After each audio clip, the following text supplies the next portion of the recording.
సంవత్సరాల క్రితము ఆయన దైవనరుడుగా కన్యక మరియ గర్భము ద్వారా ఆయన ఈ లోకంలో జన్మించిన వాడై 33.5 సంవత్సరాలు యేసుక్రీస్తు ప్రభువారు ఈ లోకంలో జీవించి ఆ గొల్గొతా కొండ మీద నిలువకైకు అడ్డకొయ్కు వేలాడదీయబడి ఆయన ప్రశస్తమైన నిర్దోషమైన నిష్కలంకమైన రక్తమంతటిని కూడా ఆయన దారదారలుగా చిందిస్తూ వచ్చినారు.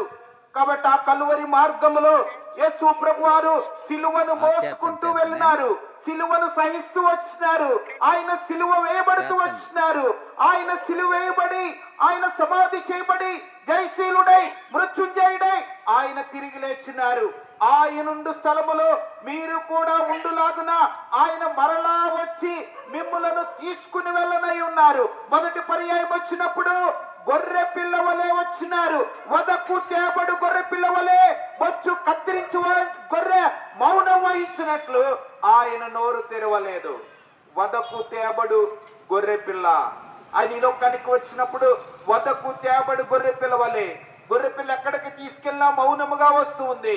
వదకు తేబడు గొర్రె పిల్ల వలె లోక పాపములను మోసుకొని పోవు దేవుని గొర్రె పిల్లగా ఆయన ఈ లోకానికి వచ్చినాడు. సర్వ మానవుల కొరకై ఆయన రక్తము చిందించినాడు. లోకములో మానవుడు పాపి, జన్మ కర్మ పాపాత్ముడు తన పాపము నుండి విడుదల పొందాలి అంటే, నెమ్మది పొందాలి అంటే యేసుక్రీస్తు ప్రభు దగ్గరికి రావాలి. యేసు ప్రభు పాపములు క్షమించే అధికారము కలిగిన వాడు. ఈ లోకంలో ఒక అధికారి ఉండవచ్చు, ఒక ఉద్యోగం ఇవ్వచ్చు, ఒక ఉద్యోగం తీసివేయచ్చు. వాళ్ళకున్న అధికారం అటువంటిది. మరి పాపములు క్షమించే అధికారం ఎవరికి ఉందండి?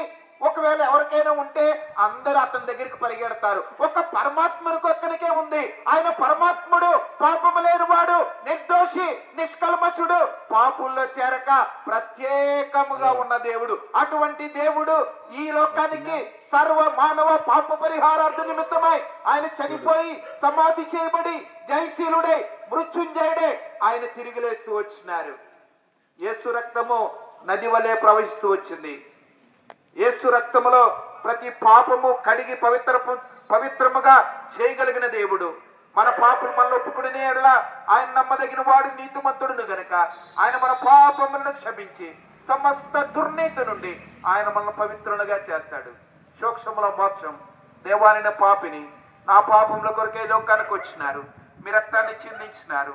ప్రభు నా పాపములు క్షమించండి ప్రభు నా పాపాలు ఒప్పుకుంటూ ఉన్నాను. ఆకాశం మీ సింహాసనము, భూమి నీ పాదపీఠము.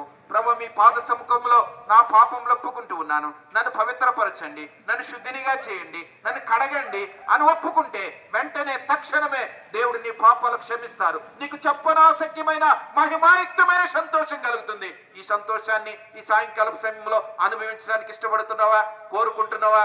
నీ పాపం ఒప్పుకొని నీకు సమాధానము, సంతోషము దేవుడు అనుగ్రహించును గాక. ఆమేన్. ప్రార్థన. ప్రేమగల తండ్రి, పరిశుద్ధమైన మా గొప్ప దేవ, మీకు ఎన్నో వేలాది వందనములు, స్తోత్రాలు చెల్లించుకుంటున్నాను ప్రభా. ఈ తొనకు పట్టణంలో ప్రభా ఈ వీధుల గుండా వెలుచుండగా మీ కృప చూపారు ప్రభా. విన్నవారిని మీరే ముట్టుము, మీ పరిశుద్ధమైన మాటలను వారి హృదయంలో ఫలింపు చేయము. వారి కుటుంబాలు వెలిగింపబడి వారి జీవితాలు కూడా మీ రక్షణ మార్గంలో జీవించలాగిన కృప చూపు మా ప్రభు. వెలుచుండగా మీ తోడుని దయచేయండి, బలపరచు, ధైర్యపరచు మా ప్రభు. మీ కృప చూపుకుంటూ ప్రభా మీరే మమ్మల్ని మీ శ్రేష్టమైన మాటల చేత బలపరిచి అనేకమైన ఆత్మలు ప్రభా మీ సన్నిధానం నడిచిలాగిన కృప చూపమని యేసు ప్రభువారి నామన అడిగి వేడుకుంటున్నాను మా పరమ తండ్రి. ఆమేన్.